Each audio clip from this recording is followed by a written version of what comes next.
Yeah, speak to us. Pretty good. I look in the camera every time George says interesting. That's like that's my new thing. Say interesting a lot. And I say like a lot, which I really hate. That's the worst. I hate it. So back and you say like all the time. I hate it. You know, it's interesting. Well, I say interesting because I find a lot of things interesting. But what is interesting is I'm conscious that I say it. I'm sure most people are. You try to make a concerted effort not to say it. And when I'm speaking during that recording, I never really notice it. Only when I get like too ahead of. See, there I said it, but I wouldn't have noticed that. When I listen to the playback and I'm editing the footage, that's when I hear how often I say it.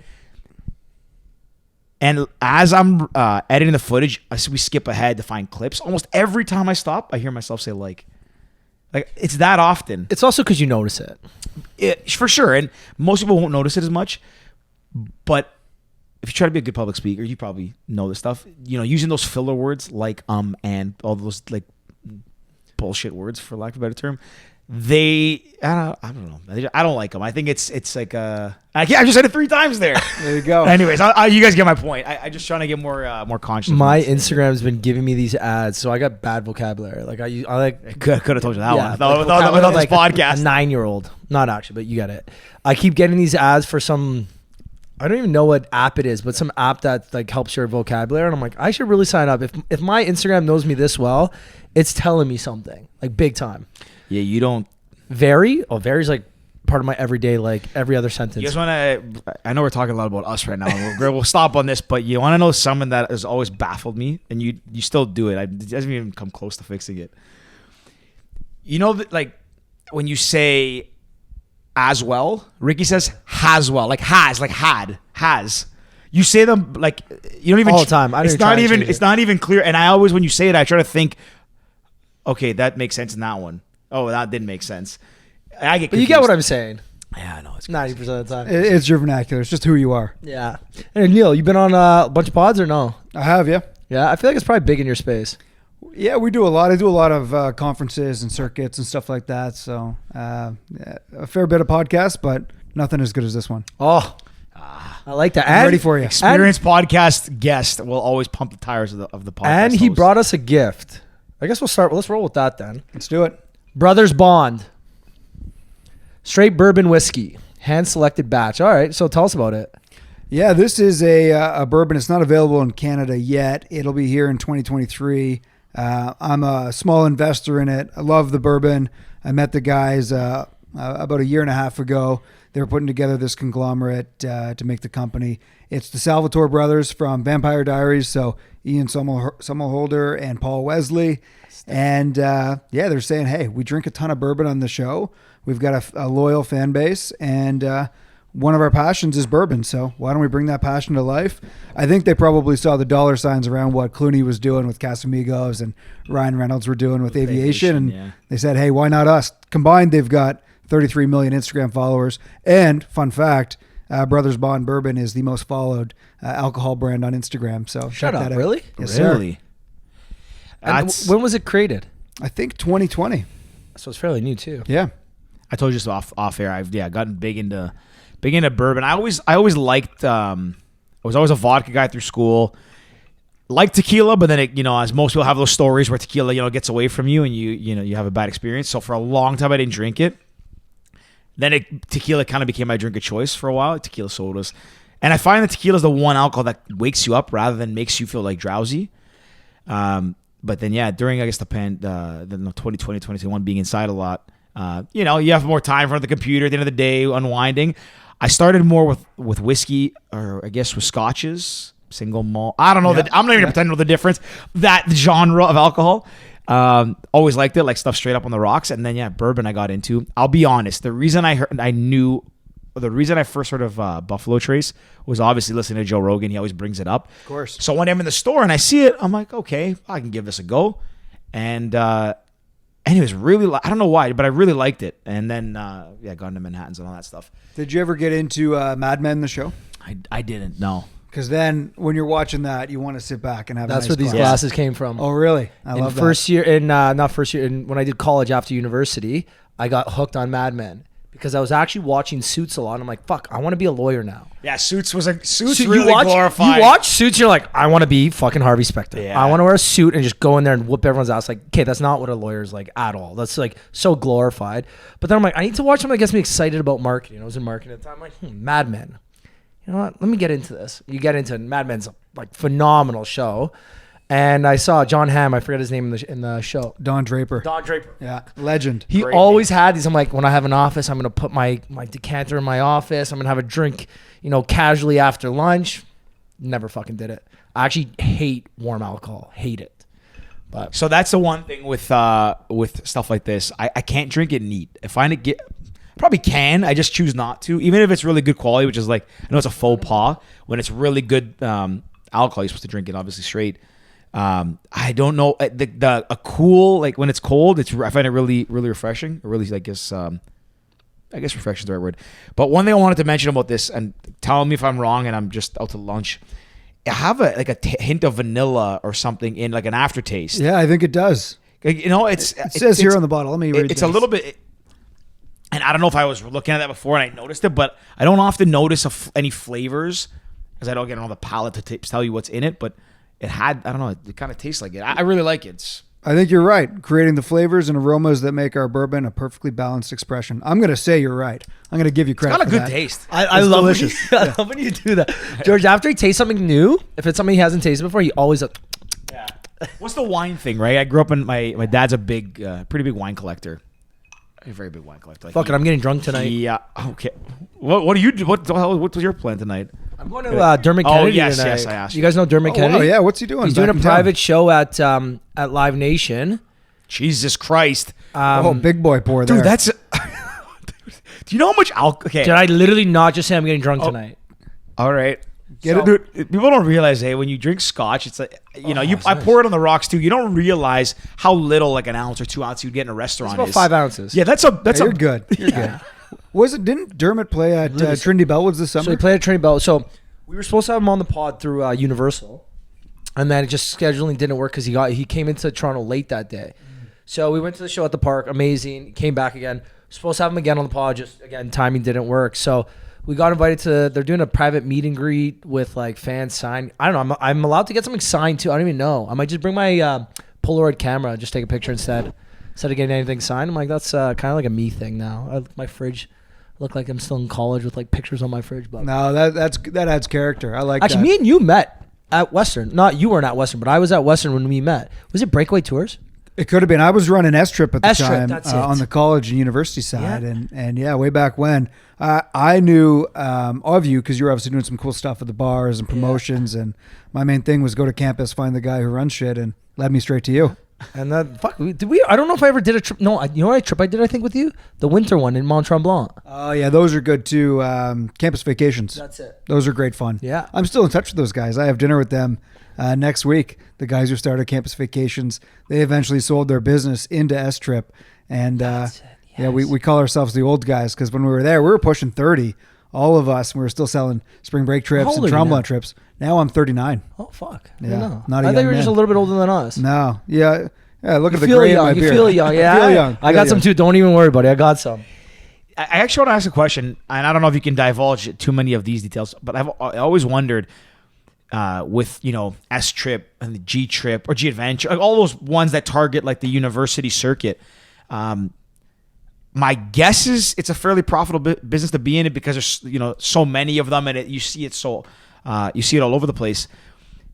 But I guess my question is like, is it that lucrative a business? Do you have to kind of find a niche, like the campus vacation they did Tremblant, if that's their thing? Like, is it better to go that route, or can you kind of is it just volume by numbers and you can make a good living doing it? Yeah, you kind of hit the nail on the head. It's a good business by scale. So, at our peak, S-Trip and Campus Vacations, we were traveling 40,000 Canadians a year. And that's a big number, right? And is that students or students, high school and college. Holy So if you're doing, the mom and pop trip and you're trying to organize 10, 15 of you to go down on spring break or grad trip, that's not a good business for a local travel agent. If you're moving thousands of students a week, which we were, peak season for March spring break or whatever it was, grad trip, And then February Canadian spring break, we were moving sometimes 10,000 people a week. And when you're moving in those kind of margins, then you've got buying power. And when you can vertically integrate, whether it's the flight, the hotel, the party packages, the excursions, the insurance, once you vertically integrate, then it's a very good business. But if you're not doing mass numbers, it's not a great business. Well, those numbers, you're basically renting out the hotel. Yeah, without a doubt. Yeah, you're getting such low rates on the hotel because you're taking the whole thing. And you get to choose. Nobody wants spring breakers, right? Let's be honest about that. So when you go in and you buy in volume and you say, hey, we can guarantee every room in this hotel is sold, then you've got buying power. Then you've got influence. Then you can create the experience. The one thing I'll say about that business is we really hit lightning in a bottle in those early days, call it 2007 to 2013, 14, because nobody was creating big DJ shows yet. So we brought down some of the biggest DJs in the world, and we combined everything. Expedia and Red Tag and all those guys were doing some cool stuff, but they hadn't caught on to large group travel yet. They were doing it for weddings and bachelor parties and stuff like that. But to move 400, 600, 800, 1,000 people in a week, you can essentially take over whatever destination you're going to. No, I was going to say, because I think you guys did, was it LMFAO or something? One of the Yeah, DJs? we had those guys. Yeah, they 'cause were I think great. that was one of the years we went together. Me and George went on the trip. And 2009, 2010. 10 Yeah. and 2011. But not with what 2009, 10 was with with a group like one of the university No, trips. 9 you didn't come. 9 I went with Claire on 8 thing. was when I got into No, university. you got into in 8, so we went in September. 9. Oh yeah, 9, 10, Yeah, 11. so Sorry, 10, 11. we did 10, 11, and 12 we did with Elaine and Frank. Yeah. Where'd you go? Western. And, Where? yeah, we went Cancun. I would have been with you. Oasis. Yeah. I would have been Oasis, with you. Yeah, Oasis. The Grand Oasis, the first one, I think. And Or then no, they just, switched. Just Oasis, not. Whatever, Oasis. yeah, I can't remember. And Cristal. Or Crystal. Crystal. Yeah, the NH Cristal. Yeah. I haven't heard that name in years. Oh, my Good thing, God. probably. The Oasis was a dump. I could not. The worst 4-star you've ever stayed at. I promise you. believe- We did tequila beers. We used to do tequila beers on that. So it's a don't shot even of know that tequila. goes back to that story of how I got off tequila. That's Yeah. Tell story. me. It's those little clear cups they give you, and it's like one beer. Put a shot of tequila in it, you just down it. Oh, no. So gnarly, What a stupid idea. but you had 5 of those, and boom, you're ready to rock and Oh, roll. you're ready to party. But your stomach the next day would have been turned upside Not You down. know even what next I day. just realized? Ricky will know this, but I'm just having flashbacks, and I remember having the tequila beers in the last. So we did it the first year in 2010 when we were in second year, and it was good. Like we paced it, we didn't get crazy. In 11 when we went back, we were in third year. We stayed at the Cristal, and my parents are cool. Like they know I drank through high school and stuff like that. They were always like, just be careful, whatever. And I would just kind of push their buttons. So my mom goes, both my parents said, be careful. Don't black out first day. I'm like, 100%. I'm going to end up like face down in the sand as soon as we get there. Passed on the bathtub somewhere. I was just joking. Sure, I'm not going to give all the details, but it basically my what I put in the universe came to fruition. And that was the last time I had tequila beers, I think, ever. I don't know if I've had one since. This summer we went to Ibiza, and we were at Calvin Harris. And now that I think about it, so it was probably the first time I had a tequila beer. I didn't actually have a tequila and a beer, but I took a shot of warm tequila and I chased it with a beer. And it was about our third day in Ibiza. So this wasn't sitting well. I'm just gonna say, I'm so happy you're telling the story, not me. it did not transpire well what happened next, and we were at Ushuaia, which is not the Oasis. It's we had a booth, really nice beach A club. proper spot. Yeah, and we were in a spot near the back that was a really good view. Like bang for your buck on the booth was great, but it was open around us, so every booth around us could see us. And it got ugly in the middle of that area.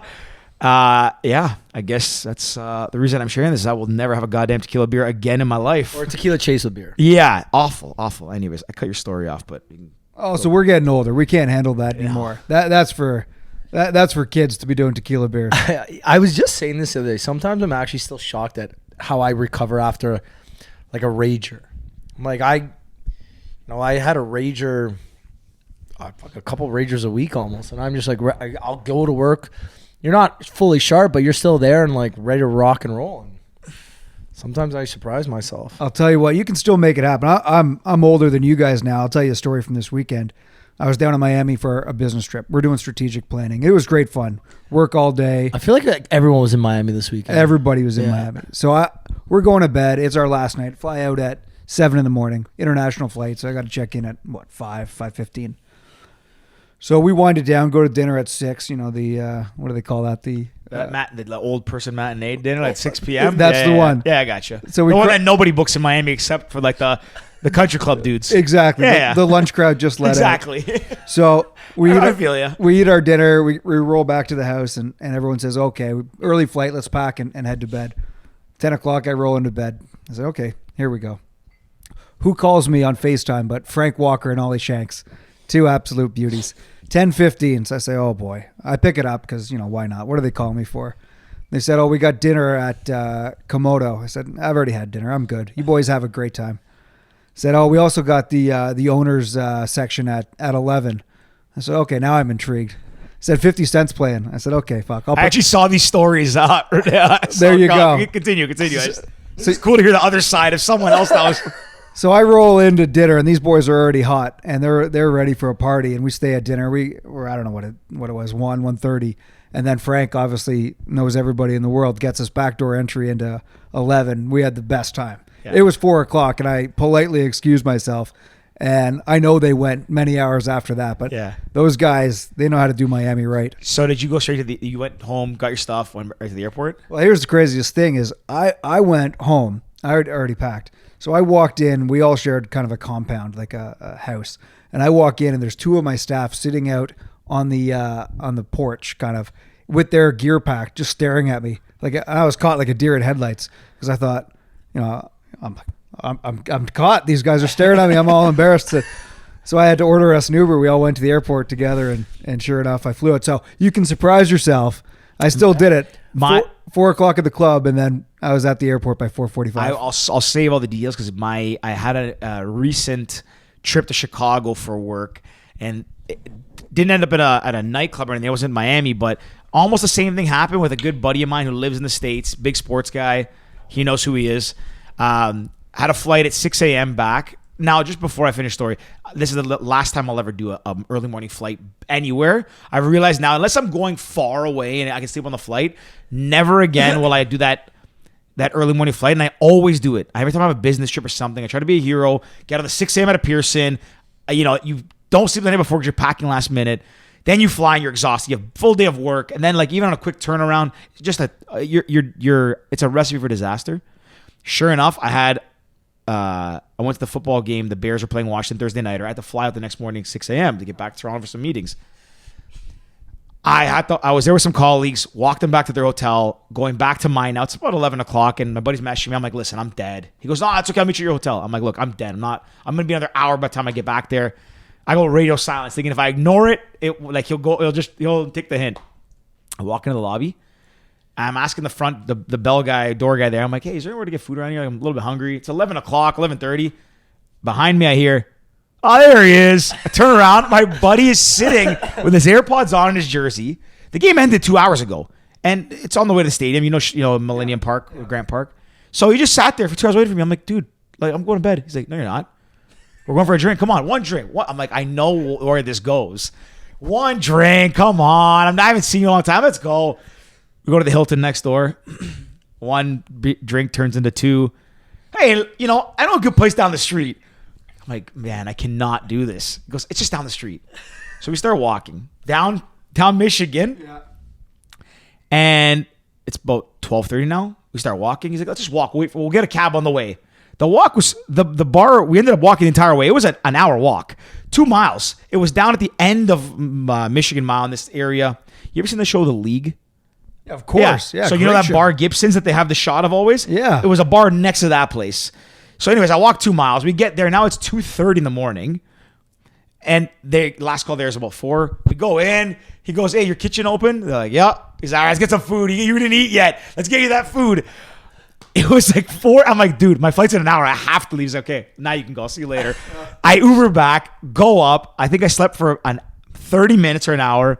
That's almost worse for you. Got to the airport, flight delayed, so I'm so annoyed. But you know what? At the end of it, I'm like, man, I can still hang. I guess actually not. I'm kind of proud of myself. I took a bit of the day off when I got home. But the best is when someone says just one drink. In the back of your mind, you're like, I know it's not one. I probably shouldn't. But you're so like, I don't want to be that guy that says no to one drink. Come on, you can't be a pussy. Like, And it's Well, what's funny is even I was on the phone to my girlfriend, and Frank and Ollie were texting me, and they were saying exactly that. She's like, you kind of are being a pussy. It's like, oh, here we go. Yeah, you want to deal with me tomorrow? Right. Game on. All right. It's hard because as I get older, I've gotten away from the FOMO. So it's not that I say yes because the FOMO in the sense that I know I'm not missing anything, and I'm not like, oh, what could this night become? Lately, I've been saying yes to more of those last, going out with the boys because I actually more enjoy the conversations now and where they might materialize. As I get more deeper into my career, these guys work in different industries, or so, and I like hearing ideas and their perspectives and what they're seeing from the market, or whatever, or just bullshitting. But it's like I haven't seen these guys in a while. I don't live in the same city as them. If I don't go, it's not the same as somebody saying, "Hey, give me your advice about this." It's a different interaction. So, anyways, I don't do them often. It's even why now you offered this bourbon I don't want to drink because I just know that's how it starts. Just want a You're bourbon. going to the Raptor Then I got game Ricky tonight. pouring a five finger bourbon right there, and it just gets out of hand. My thing is now when people invite me to places. So the older you get, I feel like the less invitations you get to things. I don't know if you guys. Okay, this one I'm gonna. Yeah, I don't know if you guys find that, but I feel like when I was younger, I was getting invited to something like every other night. When we're in university, oh, come out, it's Monday, we're going to Jim Bob's. Tuesday, we're going here. Then you get a little bit older, it's like, hey, we're going to play shinny here on Thursdays. Then we're going to, we're going to the park for this day. The older we get, I feel like everyone just gets so busy that I don't get invited to as many things anymore. I said "as" there, if you noticed. Good Just job, for you, man. just you for learned. you. I think I'm saying like less as well. I think so. Consciousness. But now anytime I get invited to something, I always say yes because I'm like, what if, that person gets married and dips to a different country and I don't see them again? Or what if, knock on wood, let's say something bad happens to that person and I said no to hanging out with them one last time. Like, that's a big part. And two, some of my weirdest, funnest, craziest nights have always come from a random invite from a friend that you don't talk to, or that one random night that you decide to go out on a Thursday for casual drinks after work and it turns into a, crazy wild night out. You never know what's going to happen. So I guess mine still is kind of FOMO, but it's also a sense of like, what if something happens to this person and I don't get a chance to see them again or something? So You're single. It's easy to do that. yeah, but that's what I mean. The older we It's get, not a bad thing. It's like, no. it's good. But on that side too, it's like even you, I'm sure you get less invites to going out places too, just because a lot of our friends are getting married. They have less free time. There are kids, dogs. Our friend's got a cat now, and that he's got to go home early, or he's got to check in with a cat now. Like fucking craziness. Well, 10 years ago, we didn't have that shit. It was like, oh, what are you doing? You going to Molly Bloom's tonight for half price wings or something? Like, fuck yeah. the London references I love because I'm a Western guy. I went back for homecoming this year, which was wild. Come on. I haven't been there in a long, long time, but I went back. It was really cool actually to be back on campus. But I'll tell you what, Ricky, to your point about saying yes to shit and putting yourself kind of out there. When I was selling the spring break trips with S-Trip, that was a cool job. I had a lot of fun. But one of the things I always loved is one of my buddies, the guy who actually got me involved in the bourbon, I kept asking him all these questions because he was involved in the video game space. So we went on a bachelor party, one of our first bachelor parties, and this guy was the president of the company. He was publicly traded. And I said, I'm really intrigued at what you do. So I kept peppering him with questions. We're out drinking. I'm asking him questions. He got annoyed by it. So finally, he goes, listen, I got an investor day coming up. Why don't you just come down? You want to ask your questions? Ask them then. So, okay, great. I'll be there. Like an investor day for the publicly traded company. That's right. Yeah, I got you. So I showed up. I was for sure the only guy who wasn't with an investment bank or some kind An of analyst of some kind. Yeah, I got exactly you. right. So I was Like the only an average Joe here. average Joe, individual investor. First, probably long time listener, big fan, just coming here to ask some questions. exactly right. So I sat down with That was this a good one, guy. George. I sat down with this guy. I watched his presentation, and then there was a free lunch afterwards. So I said, yeah. Double whammy. Yeah. Heck yeah, I'm going to stay for free lunch. So I sit down and listen to this. So I happen to sit next to this guy. We just randomly sit wherever you want. So I sit down to this guy named Rob Siegel, who probably won't mean a lot to people on this that are listening, but to some of the folks here in the room means a lot. So Rob Siegel at the time was CEO of a company called Virgin Gaming. And from sitting with him for 15, 20 minutes, he said, kid, you're going to come work for me. I said, no, I work, I love my job. I'm enjoying it. So how old were you at this time? I was 28 or 29. Wow. So I'm sitting there and the guy says, and he goes, what do you do? I said, I go to campuses here, there, and all across Canada, North America, find student leaders and then, empower them with information, get them to go on some travel experiences. that's a eloquent way of saying I get him to go on spring break. He goes, let's do that, but for video games. And then that was my transition into the video game world. I'm just like dumbfounded because I was literally about to ask before the story started of how did you transition from trips to gaming? So save me a question there. But that is like that the story that you just told is actually one thing of a belief I think that we share, but one that I've always kind of how I've ended up where I am today. And I believe I'm not saying be a yes man and say yes to everything in life, but I think that you get, especially in your early years, you cannot be the person who's like scared. You cannot be timid. You cannot be like, well, what are they going to think of me? Or what? Like, just put yourself in situations where you otherwise wouldn't be because of like someone you met. I'm not going to tell. I have some stories that I can share off. Like I can share them on here, but Rick's said them a billion times, so I don't want to bore him with them. But like I traveled the world and just said yes to things, and it would end up places that I otherwise would never have gone and met people that I otherwise would never have the privilege of hanging out with. It's crazy though that just because you were interested in a company, you went to an analyst day and ended up meeting a CEO of a pretty reputable gaming company, and now that's kind of like your whole. I guess we call it your career now, like your whole. Yeah, for sure. Yeah. It's my career. And he's still a good friend to this day. He's a mentor. I was just with him this afternoon. We share an office space. Come on. Yeah. He sold the business. We sold the business in 2015. He moved on to other stuff, and then we kind of have stayed in touch ever since, and all from that one meeting. So when we sit back and, I talk to students or classes all the time about, what can I do to network or, how can I meet people? It's like, just put yourself out there. Have conversations. And George, to your point, if you're fun and friendly and you've got a good spirit and you're having a good time, people want to be around you. And that's how you get opportunities. That's how you get experiences. That's how you get, to meet those kind of people. I think I completely agree. I think the biggest thing too is, you see a lot of people when they're young, having this mindset of I need to network. And I think network has a bit of, it can be viewed a little bit negatively because if you come across as just wanting to network, which is like, I view it as networking is like trying to gain something, right? It can come across as disingenuous. And I think one of the things is like, again, you just said like being good to be around and just being genuinely curious or finding things interesting, which is why I find things interesting. It's honestly be interested in things and then surround yourself with people that you find interesting. Even if you get nothing out of it, you're not going to gain anything monetarily or career-wise or whatever. It expands your horizon, first of all, and you never know. Because if you're doing things for the right reasons, anything in life, I truly believe, like things will materialize the way they're supposed to materialize. You guys both hit very key points that I was thinking. So cheers to that. It's the brothers bond. Yeah.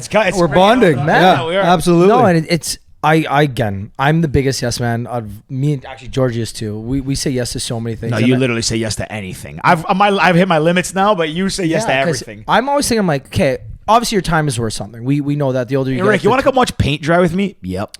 Best example, George, last year or 2 years ago, hey, you want to run a marathon with me? No training? Yeah, fuck it. How hard can it be? Did you do it? Yeah. Yeah.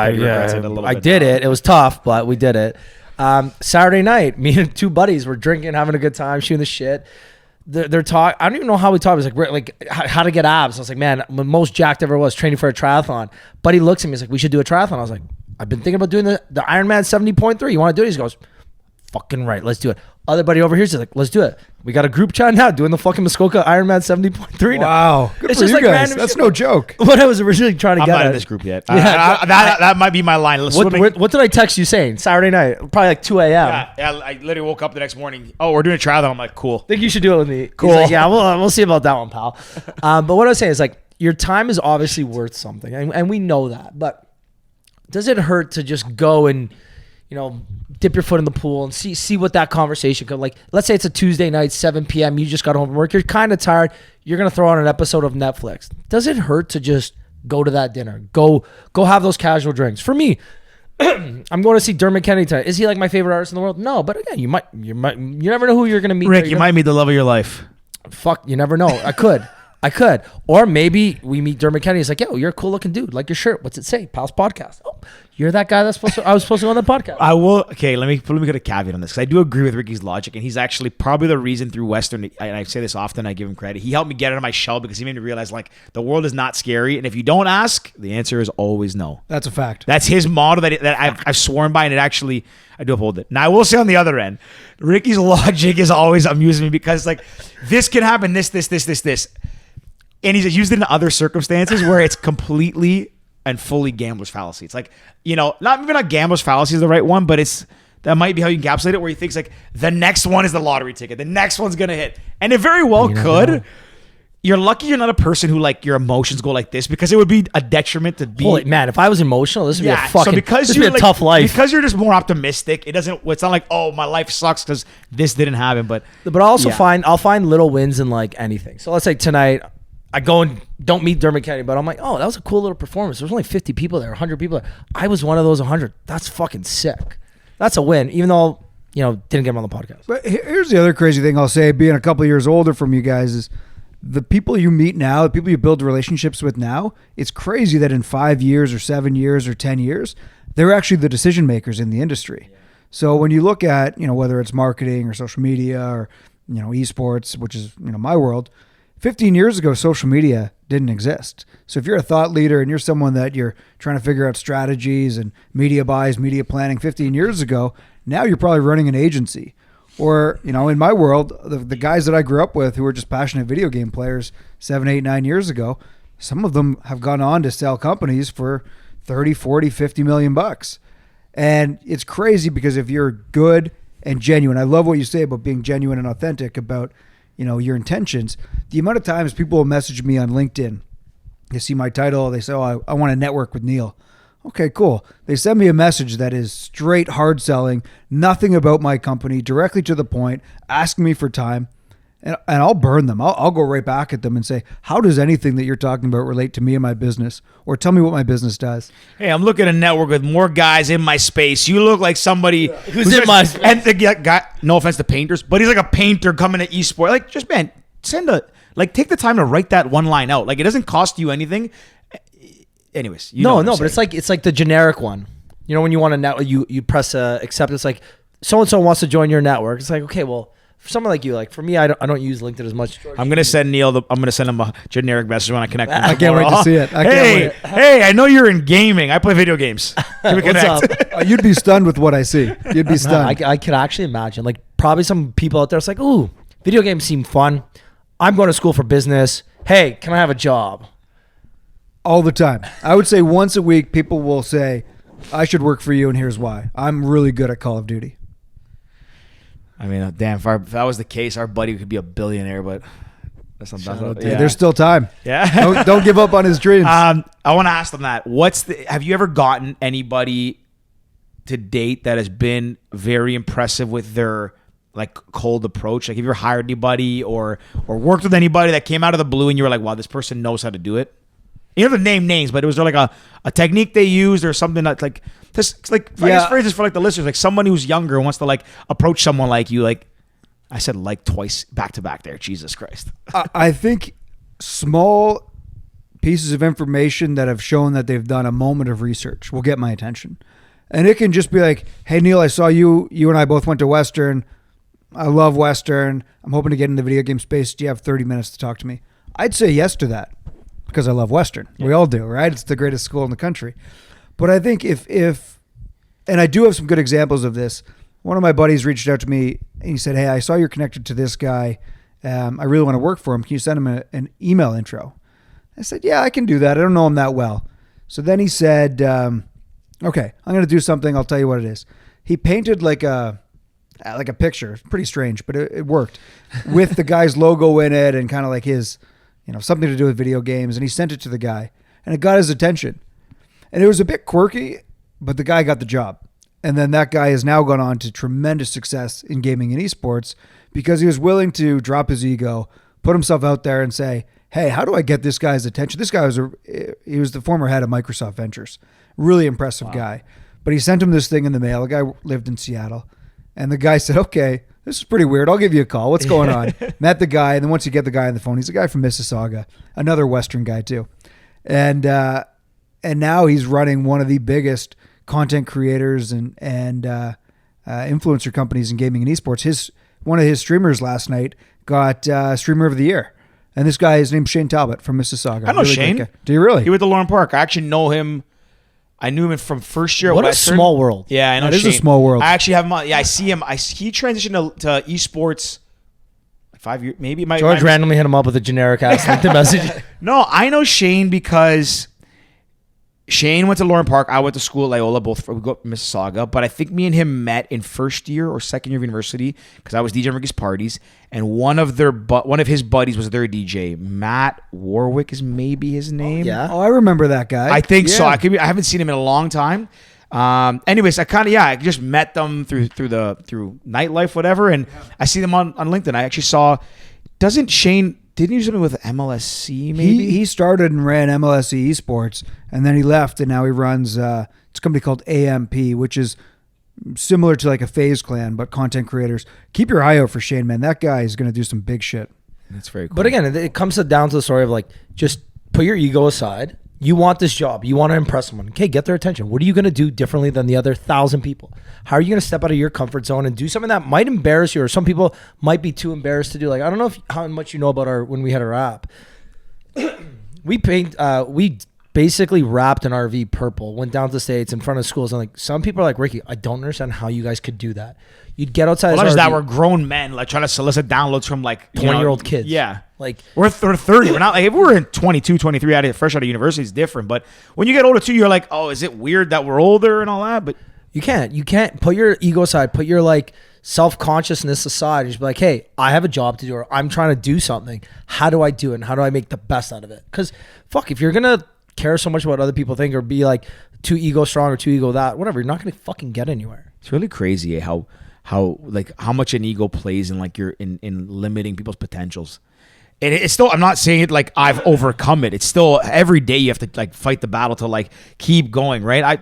I have customers now that I look at and I think, do I send this email to them? Are they going to think that I'm an idiot? Hey, what's wrong with me? Like, they're my customer. They work with me already. But it's something you have to actively work towards. But it is very interesting how that holds so many people back because they're scared of what the world's going to think of them. So it lets them sell themselves short and also limits them from reaching the max, not even their max potential, even like just Going to that next level. Progressing. Yeah, it's crazy. I heard something, I think it was yesterday. It was like, don't give front row seats to people that didn't even pay for the nosebleeds. Like, don't give them that kind of attention. 99% of the people you meet don't give a shit if you succeed or fail. Yeah. But it's those people, your friends, your family, those around you that will support you no matter what, that you got to pay attention to. And as long as you're true to your values, and I think this is what wins in the end, character will win in the end, 9 times out of 10.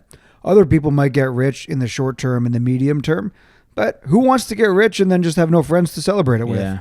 And that's what I'm starting to see now is people along the way that have made it, but what do they got to show for it? Nothing. They've got people that'll hang on to them and you know, have good times, but there's no depth. There's no value to that relationship. It's a lot more fun, or at least I anticipate it's a lot more fun when you can win with all your buddies. And one thing I'll say is I've got this group. It's called Man of the Year. It's like my fantasy sports group with my buddies. And there's 13 of us, 14 of us. How does one get invited to this group? Oh, it's exclusive. It's exclusive. So we you gotta win a league first, George, then you get invited. We do this thing, and we all started playing fantasy sports, all Western guys for the most part. And we all played fantasy sports, and eventually, you know, you can't manage a fantasy sports team on the daily basis. So now we pick just by sport: football, baseball, basketball, hockey, golf, tennis, F1, all that good stuff. But at the end of the day, you pick a champion in each sport. But what we do is at the end of the year, we do a gala. So one weekend a year. It's for the boys. Last year we did Austin, Texas. This year we did New Orleans. We went down to the LSU versus Alabama game. Then some of us stayed and we went to the Saints against the Ravens game. But here's the thing. If you win, you get a purple tuxedo. And if you lose, you got to show up, but you got to wear a black tuxedo. So all of a sudden, we're 6 years in. We're on year 7 now. 6 of us have purple tuxedos. It's pretty embarrassing for those other 8 guys to show up without that purple tuxedo on. But I'll tell you what, I had a moment this year. I'm sitting there with 13, 14 of my closest buddies, and you're looking around, and one of them, he was one of the co-founders of Well Simple. Great success, of course. One of them was a killer over at McKesson, just a young entrepreneur. That's why I went to Homecoming. He got the award for the youngest highest alumni honor at Western. He's 36 years old. And you look around, you realize these guys are doing some amazing shit. And we're just getting started. We're in our mid to late 30s. And the value, the depth of the friendship that we've got is pretty special. And a lot of that started by going through shared experiences of, we didn't have shit coming out of Western. We were all just trying to make it. You go to the bar, you split the bill 6 ways. Now you get a couple bucks in your pocket and you get to go to New Orleans and have some really special experiences. And we got a marching band through the streets and a police escort to march us from our pre-drink bar all the way. It was a 45-minute walk to our final destination for dinner. And we had a police escort and marching band. It was unbelievable. Come on. Great fun. That sounds so ridiculous. I love it. And our friends suck. Yeah. As I get old, it's, it gets, as you get older, you start to Ricky's point, you get invited to less things. But when there's certain things you get invited to, that you get invited to with guys that invite you, that like they, I'm going to use this. It's interesting how life unfolds, right? There's guys where you maybe were like you're buddies with the university, but not the close with the university because everyone has their groups, right? But you always saw eye to eye, you respect what each other did, and then you kind of diverge on paths. And then it kind of comes back as you get older.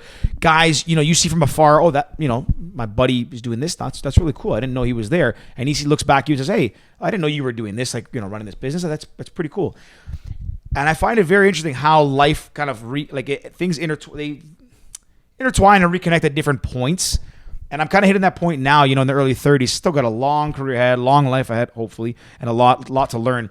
But I'm finding it really cool to follow people, whether it's through LinkedIn, whether it's through just meshing buddies, seeing them in our fantasy chats, seeing where they're at, and say, hey, I didn't know you were doing this.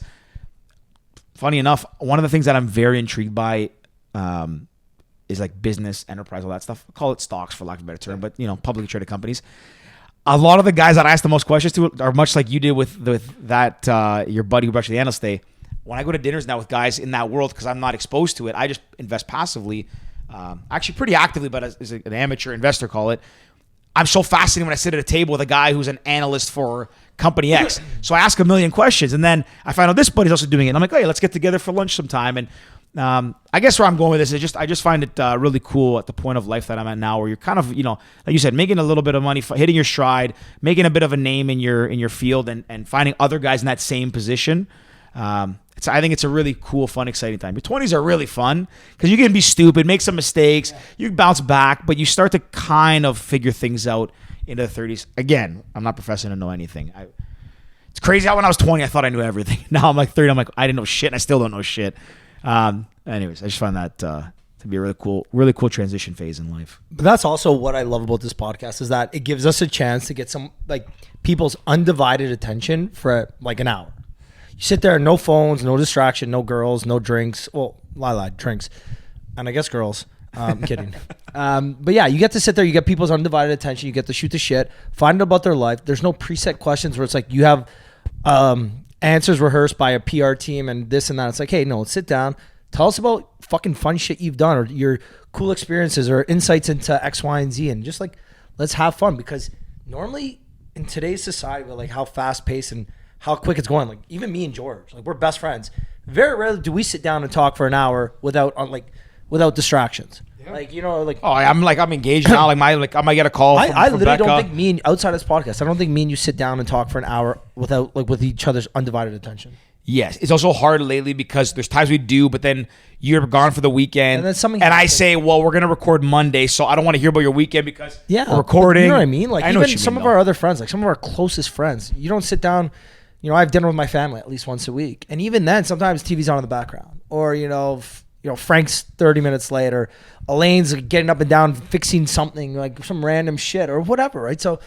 Or she's opening her packages of what she got on Amazon this week. Yeah. Ricky was firing those up. I've seen those. We love that. Elaine's got more followers than I do. Soon. Okay, so I want to pivot a little bit and ask specifically more about the esports industry, because I don't know. I mean, I don't know. Let's say I don't know anything about it. I guess let's start here. Since your time of being in the industry to where it's at today, how big of a transition has it been, and maybe share some insights? And then, I don't know, what do you kind of see happening in the next 10 years? Let's say specifically Toronto-wise, but also North America as a whole, if that's a fair question. And sorry, also, what do you officially do? Yeah, fair point. We should probably start there. Yeah. So I know you, but I don't fully know what you do day to day. Yeah, no, that's fair, Ricky. So I'm the chief revenue officer of a company called eFuse.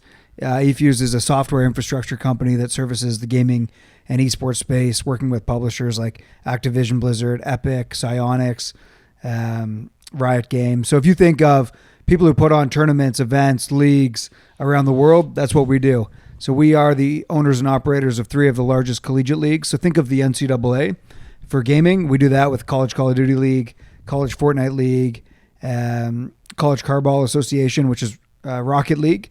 And then also we have a portion of the Collegiate Valorant, which is a Riot Games title. So we do everything from the software to the content to the strategy, marketing, and beyond. And then we do all of our production in-house. So really a software company, but at the end of the day, I service everything revenue related. So whether that's sponsorship, partnerships, advertising, joint ventures or beyond, that's where I spend most of my time. So I bring in the money and everyone else in the company spends it. But the way that I look at the industry is, and George, it's a good question. When I got into it 2014, esports was still very much stigmatized and it was looked down upon to be a gamer. I don't think people would proudly say, I'm a hardcore gamer back then. And now I feel like it's transitioned to the point where gaming is at the intersection of life, music, culture, media, entertainment, and beyond. Now you can proudly say, like FaZe Clan, for example, they're the bad boys of esports, right? They go out to clubs, they've got hot girlfriends, they drive fast cars, and they play video games for a living, and they make a shit ton of money doing it. Other teams like Team Liquid are very focused. They win championships. TSM, they just did, unfortunately, a massive deal with FTX, $210 million sponsorship over 10 years. And just to give comparison to that, the FTX Arena, which the Miami Heat played in, it was like a $120 million deal over 20 years. So you're looking at gaming and esports deals are actually getting bigger than professional basketball. Sorry, let me just... FTX sponsored a esports team. Team Solo Mid. 200 mil over 10 years. Yeah. And the arena cost 120 over 20 years. That's right. Yeah, the arena. I remember I think we talked about this about arena sponsorship deals, and we had this debate about like naming rights on Scotiabank Arena, all that stuff. I think American Airlines Arena was like not a significant amount of money, which is, it's That's significant, but relative to other naming rights, like Scotiabank Arena, I think got more. So that's wild. Think about this. Actually, let me look that up. An esports team got more than a fucking arena that hosts 100 events a year at 20,000 people a year. But Team Solo Mid might get 300 million eyeballs a year, or 300 billion, who knows? When you look at it, TSM was valued in or around $400 to $500 million. And the Ottawa Senators just went up for sale, and they were valued at $600 something million. So you're looking at a gaming and esports team, a conglomerate of, it could be Apex Legends, League of Legends, Call of Duty, all these different games, is valued comparable to a professional sports franchise. That's where we're at now. So I think the crazy thing from 10 years ago to now, you wouldn't believe the conversations I've had along the way. I've been asked to have sat down with Adam Silver. I've had conversations with Gary Bettman, Mark Cuban, Robert Kraft, like all of these folks along the way saying, tell me, why do I need to get gaming and esports into my ecosystem as a defense against me losing my aging fans? So think about that for a second. If you're Mark Cuban and the Dallas Mavericks, you're looking at it saying, okay, the average season ticket holder is what? 55 years old? Okay, how do I make sure that when he dies in 20 years, I can get that next generation of fans? So now, does he lean in heavy on League of Legends or Overwatch? Does he lean in heavy on NBA 2K to get them being passionate about playing the game, watching NBA 2K League? How do we get them to transition that or bridge that gap to being able to want to buy that Luka jersey for his birthday? Hopefully then in a couple of years buying, tickets for his birthday. How do you get that fan today who loves Mr. Beast or PewDiePie or Nick Merckx or Tim the Tapman? That's their hero, not LeBron, not Luka, not these other folks. And you guys probably don't even know who Mr. Beast is. I know who Mr. Beast is, yeah. So random. I actually follow YouTube's probably if I talk about any social media medium that I watch the most, it's probably YouTube. All right. So I don't know him well, or like it's not my demographic, but you see him lately on all these podcast circuits talking about how he came up. So when I was in Cleveland this last weekend in Columbus, so Neil put me in touch with his buddy out there. So I'm in this group chat. It's me, Neil's buddy Dom. And he's like, yeah, we're going out to dinner with like Nick Merckx, blah, blah, blah, blah, blah. And like he mentioned the name like I would know him, right? I know nothing about esports, very little. So our buddy that I was with is like a massive esports guy. And I was like, yo, do you know who like Mark Nix is? He's like, who? I was like, I don't know, Mark Andrews, He's like, bro, Mark Andrews is a football player. I was like, I don't know. Let me read the text. And I'm like, oh, Nick Merckx. He goes, yeah, it's like one of the biggest streamers in the world. It's like FaZe Clan or something, whatever. Yeah. And I was like, oh, you know who that is? He's like, how do you get Nick Merckx from Mark Andrews or whatever? I was like, I don't know. I read it quickly. That's Rick having too many bourbons. Yeah, honestly. And he's like, yeah, he's like the biggest thing. That's just like the idea of they're basic because of social media in today's society. Like gamers are equal to athletes. In some cases, bigger. Yeah. Mr. Beast, for example. Any guesses what his YouTube ad revenue alone last year was? His YouTube I ad heard revenue he turned down $1 billion deal. In target 2022 or just 2021? Like this past year? 2021. 2021. Ad revenue. Just from YouTube. I might be high. 320 million? Oh, fuck. I was going to say like 50 Way too mil. much. Way too much? I'm going to say 50 mil. Yeah. Oh, fuck yeah. Look at this. He made $54 million. He's a 23, 24-year-old kid He'll from probably North Carolina. generate, I was way high. But if you this year, I'd venture to guess you get close to 100 probably then. Oh, I'll bet you. 2022? But you got to keep in mind, that's just YouTube. Imagine his TikTok. Imagine Snapchat, Instagram, blah, blah, blah. Also, you know who has the world record for the most burgers served in a single day? Yeah, he does. Mr. Beast. Mr. Beast. Beast Burger. He did it. Beast so Burger. I heard the story. He built it so it's. Is it good? Have you had it? I've had it. Yeah. Is it like? Is it? No, I don't want to bash it. Like, is it? Is it an amazing burger? Is it like you've had In-N-Out, Shake Shack, all those burgers? Praise. What's your favorite burger in the world? Ooh, In-N-Out's tough, but it's so romanticized. When you're in California, you're sitting in that sun. You've got nice cold root beer or Coca-Cola, and you're having that In-N-Out burger. That's pretty damn good. Yeah. Where would you say it ranks compared to that? Is it close? Oh no, mid-tier. Okay. Mid-tier. Okay. Yeah. It's one of those things that it's a great endeavor, and if you're between the ages of 6 and 16, you'd rather be Mr. Beast than LeBron James. For sure. And I remember I said this in 2015. I was at a conference, and I was speaking at it with ESPN and Yahoo and Fox Sports, and I said, in our lifetime, esports will be the third biggest sport on the planet. And the guys chuckled. They laughed at me. And I said, okay, well, yeah, just little old me just trying to make an impact here. And here's the crazy thing. I would put soccer number 1 in the world. I would put basketball number 2. I don't think there's any debate that esports is the third biggest sport globally because of the prevalence of the mobile phone. Yeah. And if you think about the PC, personal computer in the home, you've got access to it. Now with the mobile phone, anybody can play games across the world anytime. I don't think in the next 5 years there will be a more popular and growing sport than competitive esports. Honestly, I don't. I actually don't doubt that. I don't know much about the space, but I know enough that like you got to look at, football's massive in America and viewership wise is huge, but it's very isolated to America. You get some fans in Australia, you get some fans in UK, Germany, maybe in Europe. But yeah, esports is like it's like soccer, right? It's something I guess. Well, maybe a little more cost prohibitive than soccer. Like not everyone can just pick up a ball and play, but language wise, like it knows no bounds. It's we're not limited by connection and signal and that stuff. And accessibility. Here's the thing: if you are 4'5" or 6'5", you can play competitive video games. You can be as good as one or the other. Sure. And the thing is too, you don't need a team to play. Same with soccer, baseball, basketball. You need at least 6. In almost any sport, you need at least 6 to play a good game. Video games are probably the one sport, now that I think about it too, is that you can play, in theory, like you'd get fatigue by yourself, and you'd get fatigue, but you wouldn't get fatigue at the same level as playing a soccer or playing something else. Like you can't play soccer for 24 hours. Give a kid 12 Red Bulls and then you're going to play video games they have for 24 supplements hours. for gamers. We don't encourage that, though. We don't want them to play for sure. I saw there was a supplement brand that promotes to gamers. It came across G Fuel. G Fuel. Is that what it is? It's called crack. No, I saw it on Instagram. No, it was like for the gamer. I was like, you missed the mark on this ad, but yeah, I saw that. No, it makes sense.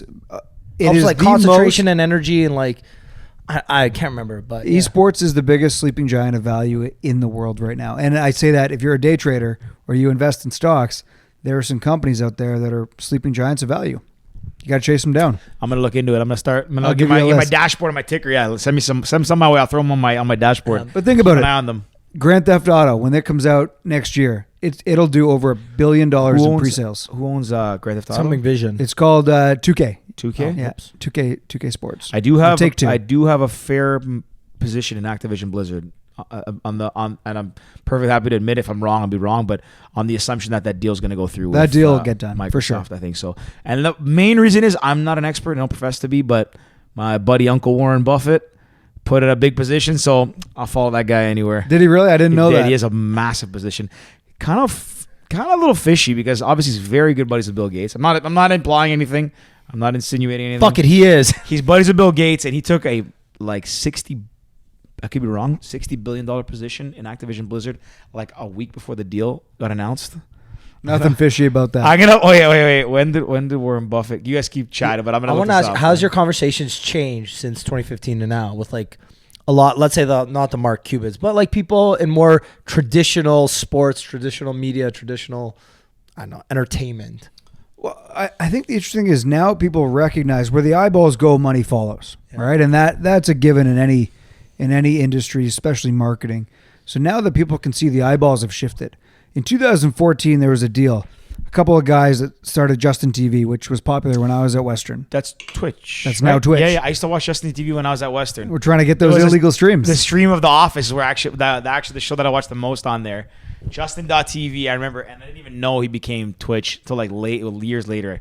Actually, probably till recently I found out. So those guys, they did that deal and they sold it into Amazon in 2014, all cash for $970 million. Justin TV. And those guys are my age. Wasn't so correct me if I'm wrong. One of the guys who's the guy who runs Y Combinator, bigger guy, Michael Sabi or something. I think was he. Anyways, I was gonna ask if he was one of the guys at Justin TV. Probably not relevant. Sorry, so what is matter. Justin TV? So it's Twitch. Now it's called Twitch. So Did what they happened sell it was, to Amazon so now? Justin TV was a guy, Justin Kahn. He's a great guy. He just wanted to film himself 24 hours a day. So imagine if you put, at this point, it would be like an early version GoPro on your chest. And it would be you going to class, you going to the coffee shop, you walking down King Street, you playing video games, you sleeping. And all of a sudden they found that people really resonated watching him play video games. So they said, okay, well, this is kind of cool. If people like that, why don't we go a little bit heavier into this? And then that spawned into Twitch. It was just a bunch of guys who were in their early 20s saying, you know, why don't we just film our life 24/7? Why don't we make this the first ever live stream channel? And Amazon came to them. Brilliant move by Amazon, because listen to this. They get, if you're between the ages of kind of 6 and, I don't know, 50, you have a Twitch account. Now what do they have? Your consumer behaviors, your habits, your spending habits, your consumption behaviors. All of a sudden, now they've got another profile on you. They serve you ads, offers, promos, drive you back over to the main site, which is Amazon, and convert you for additional sales. So these guys, now they're all out of the company with the exception of the current CEO. But those guys were 30 years old and they made $970 million. Unbelievable. I remember that site when I was at Western, yeah. I thought it was some random rinky-dink like streaming site, and that's what I used for The Office. So I watched all the seasons of The Office just on repeat, just like flying through. It was, yeah, they want to do some pretty big stuff. 970. I want to just fact check myself. I was wrong. The number's not 60 billion that Warren Buffett bought. It was $1 billion. It was his first position he took, and it was a week before, and he was on record saying, I had no prior knowledge of this deal. We'll leave it at that. But anyways, to close that point, I really do hope that deal goes through. But anyways, we'll leave it at that. I don't really care to talk about that one too much more. Where do you see gaming going in the next, like, let's say 5 to 10 years? Like, do you see more transition into like in-person tournaments and games? 'Cause I know over the last couple of years, the pandemic kind of fucked a little bit of that up. But I know that they did a massive event at Staples Center with like thousands and thousands of people. Like, yeah. Maybe a year or two ago, it was one of the biggest events in esports. They just did one at Chase Arena in San Francisco, sold out in minutes. They've done one here at ACC, or I guess Scotiabank Arena now. I think the future of esports is really interesting to me because it is going to become as mainstream as music, movies, entertainment, lifestyle. It's probably going to supplant that. It's going to be bigger. But from the live event perspective, when I sold my business in 2015 to Cineplex, our whole thesis was we're going to convert these Cineplex theaters into gaming arenas, get people to come and watch other people play video games, and they'll pay money for that and have a great time doing it. Buy food and bev. We'll serve them ads, offers, promos, get them to read the magazine, which was at that time the number one most read magazine in the country for 18 to 49-year-old males. I'm not hot on that thesis anymore. We were wrong. I'll be the first to admit we were wrong. We couldn't convert people to Respectable. Yeah, fair. Very rarely do people say they're wrong. Well, Honestly. well, we made a big bet on that. We converted 24 theaters coast to coast, and then we couldn't get people to leave their homes to come watch other people play. Why? Because why would you pay a ticket price to come watch it when you could watch it for free at home? So we wound down that business. Eventually, we sold that business out of Cineplex and into a private equity firm in 2020, which was great. And then I left the business shortly after that when my contract expired. But I think the future of esports is going to be the same as the future of music, entertainment, movies, and television. Is it's going to be a new medium. You've got to communicate. You've got to advertise. You've got to promote. You've got to speak to youth and students and young people, men and women, in different ways. And those audiences are very segmented. If you're going to speak to a young woman, you're probably going to find a way to do it through, media, entertainment, music. And you've got to do that through games that she's going to play. And those games might differ from what a young man might play. So I think you've got to look at audience segmentation and break it down from there. The NHL player might be very different than the Call of Duty player. The Call of Duty player might be very different than the League of Legends player. But I think astute marketers will find a way to communicate with them, whether that's in-game advertising, whether that's around live events, whether that's around major championships, or whether that's providing access to in-game items through awards, through access, through skins, exactly right. So I think that's the thing is people want to lump and segment gamers into one bucket, but there's 30 different tier 1 games, right? And there's 10 different segments below that. So I think the way that gaming and esports is going to win through the media and through marketing is going to be able to speak to those specific genres and win that niche. What is the biggest game right now by player or by view? By player, I guess, in the world. Would you know what that I think League of Legends is still the biggest in the world. Their championship, for example, sold out the Chase Center in San Francisco.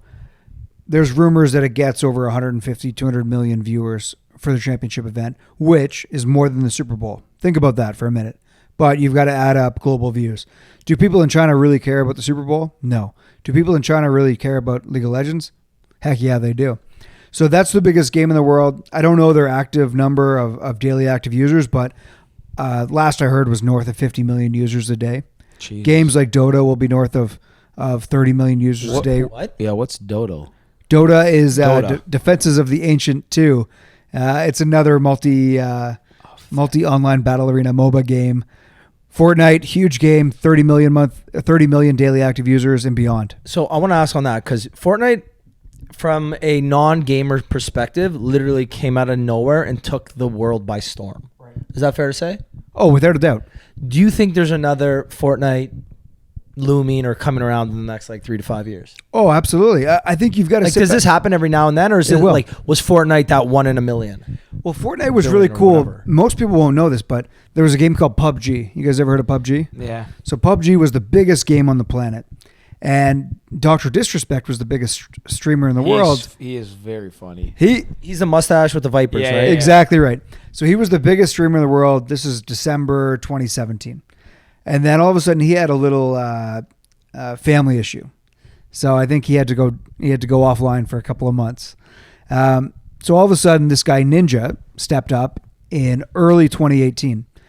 So the world really converged when Ninja, Drake, Travis Scott, and Juju Smith-Schuster? They all started playing together in the middle of March 2018. And all of a sudden there was a world record that night, 515,000 viewers watching concurrently. And to break that down, that's more than an average Stanley Cup Finals hockey game. That's a ton of people watching. So in that moment in time, you had 4 of the biggest stars in the world, one from video games, one from music, one from hip-hop, or 2 from hip-hop, and 1 from sports. And they were all playing the same game. They were just having a good time, and it was very authentic. So the next day was CNN, CNBC, MSNBC. All these different folks picked it up and said, look at video games as relevant now. And it's been ever since then that Fortnite's been on top of the world, but there's no reason that the next game can't do that. Who knows what it'll be? And the best part about it is the community decides. So it's not like you can say, I'm going to make this game and it's going to be a viral hit. People have got to love it. People have got to want to play it, and people have got to want to watch it. And I think that's the interesting thing. Apex Legends was the closest thing. When they launched, it was the closest thing to competing with that. But it was also a brand new genre at the time. but you even said it too with the community. It's like you can love a game so much if you don't love playing it with your friends or talking about it with your friends or like playing online with your friends. The game literally can't survive because now it's all about community. It's all about playing together, watching together, talking about it together. If it's an individual sport game where what do they call it? Like Grand Theft Auto is you're in it by yourself fighting a story mode. Not first person shooter. Because not first person. Grand Theft Auto is a third when it's like a story, shooter, right? when it's a story mode. It could be like an RPG or RPG, role-playing game. Role-playing game. Again, you're doing that by yourself. Like, you see a lot of the biggest games in the world, you're playing with other people online or with your friends or whatever, like Call of Duty, League of Legends, Fortnite, 2K, whatever it is. What was the other game? Not League of Legends, Warcraft, that was it. World of Warcraft was huge. Yeah. Wow. DB's big on that My one. buddies in high school. I know my buddies. too. People I knew in high school played a lot. Diablo back in the day, like all those games. Yeah, it's it'll be interesting to see like where this all goes because you do see a lot of momentum picking up. One of the things too that you brought up social media earlier. One of the things that you see a lot, at least I see in my feed, every now and then, whether it's Overtime, ESPN, House of Highlights, whatever, all these different more sports type social media channels, let's call it. They do put clips out of games. They'll put whether it's Call of Duty, 2K, whatever, and they'll either show the clip if it's something really ridiculous or something really really impressive, or if something happens that's related to like a meme or a current event, they'll use it as that said meme. And I think you see that more and more and more because obviously the younger demographic relates to it more and more and more, right? And I mean, just not even the easy answer at this and the easy thing to kind of call out is that Travis Scott I think did a concert in a virtual world in Fortnite. Fortnite. Which is how many crazy. people went to that concert? You know how many people tuned into it? No. 11 million. Think about that. So they just got in the game, like you literally turned the game on, went into the game, and you were watching it. That's exactly right. Yeah. So, and sorry, correct me if I'm wrong. I remember when I think Mark Cuban was the first NBA owner to like invest in esports, blah blah blah. He was, yeah. And the Dallas Mavericks jersey became a skin in Fortnite. And that time it was the most used skin or something, and it generated, I can't remember the exact number. It was like millions of dollars worth of kids spending either their money or their parents' money to buy a skin for their video game player. And it was the Dallas Mavericks. I didn't know that. It might have been. I don't know for sure, but that wouldn't I think I surprise me. also remember hearing that the Dallas Mavericks social media channel between Instagram and TikTok grew by like almost 1 million since that release because they became one of the most popular teams online. It was something, again, I don't know how factual Mark this Cuban is. is pretty sad. But I just remember the guy hearing did that. sell, he did make his money in tech. Yeah, it's just wild to hear. But even Nick Merckx, probably most people that are listening to this podcast have never heard of Nick never heard Merckx. of him. But what's funny is I Markhead. sent an email today to one of my friends because we're with Frank and his buddies on the weekend. We're saying, we're going to send Kygo this care package of he's doing a really cool concert in Aspen. We're going to send him this California Cowboy, which is the apparel company. It's like an après ski robe. So when you get out of the hot tub, you're always freezing cold.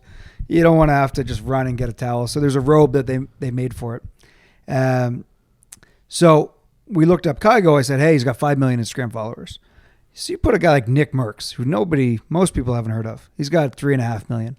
And then Kygo, who is the biggest DJ in the world, selling out stadiums across the world. He's got 5 million. So the delta on that is not very big. Yeah. So that's what people don't recognize is esports is coming, and they're not knocking on the door politely. They're kicking down the door and saying, we're here to stay. Honestly, as an outsider, I completely agree. And I'll tell you, I didn't know who Ninja was for the longest time, and then all of a sudden, 2020 and 2021, he's all over my Instagram feed, and it's I'll be completely honest too.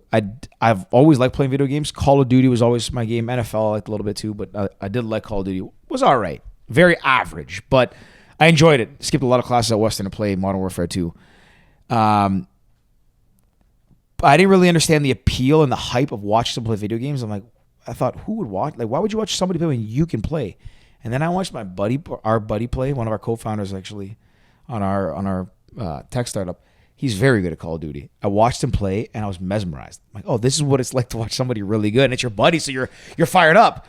I was like, oh, it's the same as watching your favorite sports team play, but also you're watching your buddy, so it's more exciting until you know the guy. So and it's also a little more entertaining because there's a little bit more let's call it less. It's less PG online, right? You just got to say what you want. So I watched once, twice, and then I realized the appeal. And again, I haven't played video games now in quite some time. Just life got crazy and serious and work and everything. But if he's playing again, he said, "Hey guys, I'm on a stream. Here's the link in the WhatsApp group. I'll tune in and watch." It's like you playing shinny hockey with your buddies versus going to a Leaf game. You know what I mean? What do you mean? Like when you played and you're like, you're saying like people me- like yeah, coming to yeah, watch yeah. you play. It's Exactly. like imagine your mom going to watch you play shinny hockey. She loves you, and I'm sure she appreciates coming to watch you. Or she goes to the Leaf game or something. Yeah. Here's how I'll say it a little bit different. Imagine you could watch LeBron eat, sleep, communicate with his kids, eat with his wife, have lunch, practice.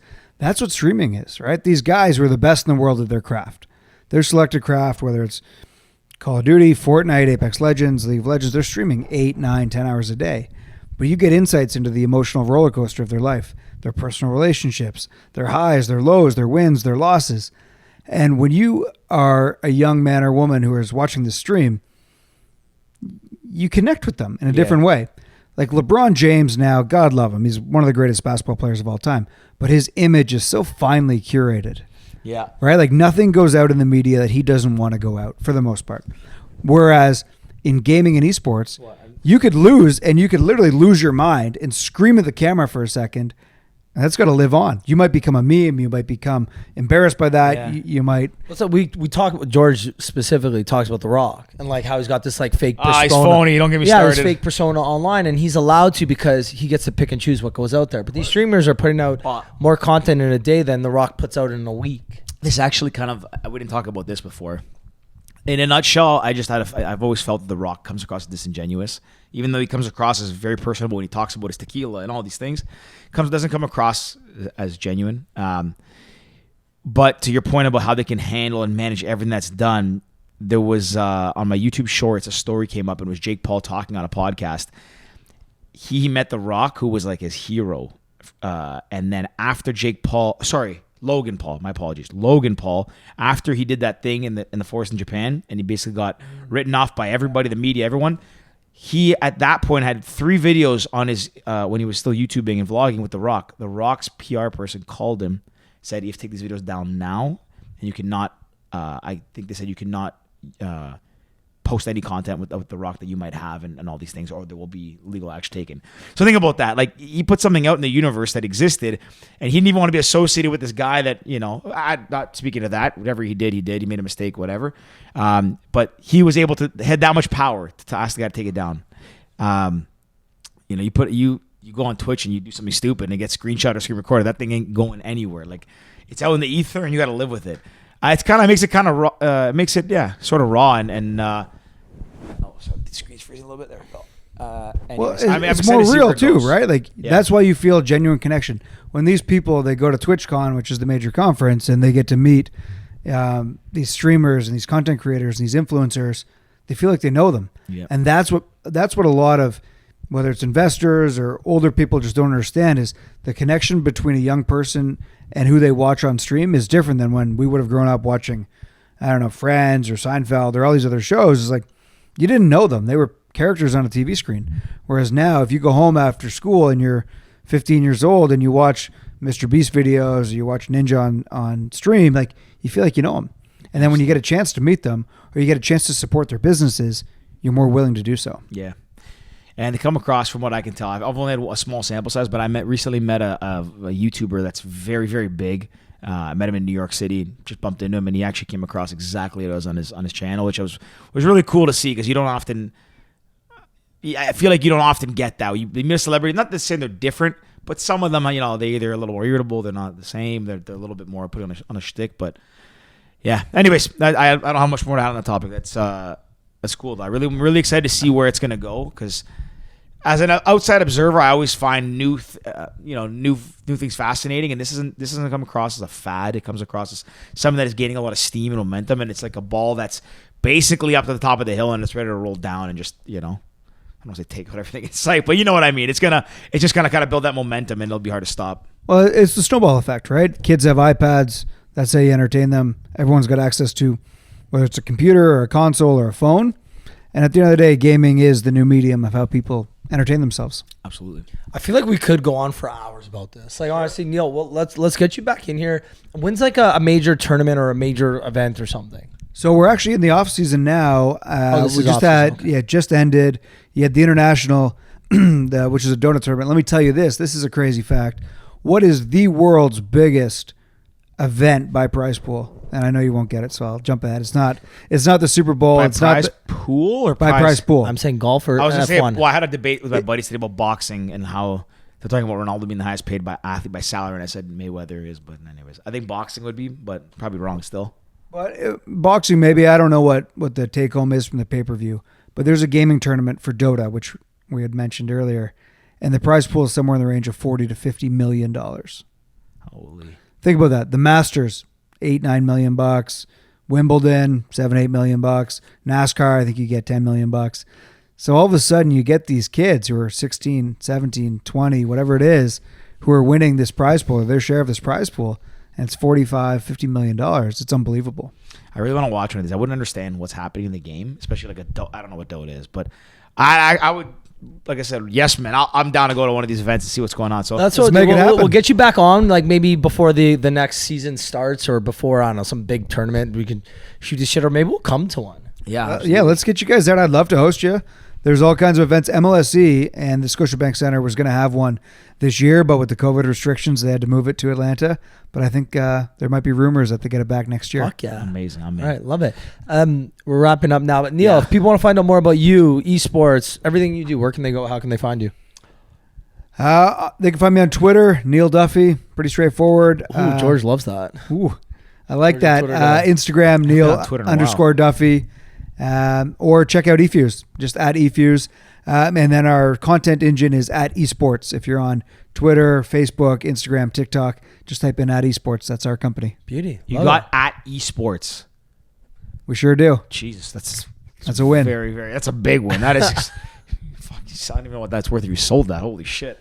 Good for you guys. Anyways, I'm good. Yeah, let's wrap it up. That's it. Neil, thanks for coming on. Appreciate you guys. Thank See you. you, boys. Chat soon. Cheers. Man, I feel fucking. My legs were so stiff in that. My fucking hips. I think beer this morning, so I can barely move my knees right now. Man, that was awesome.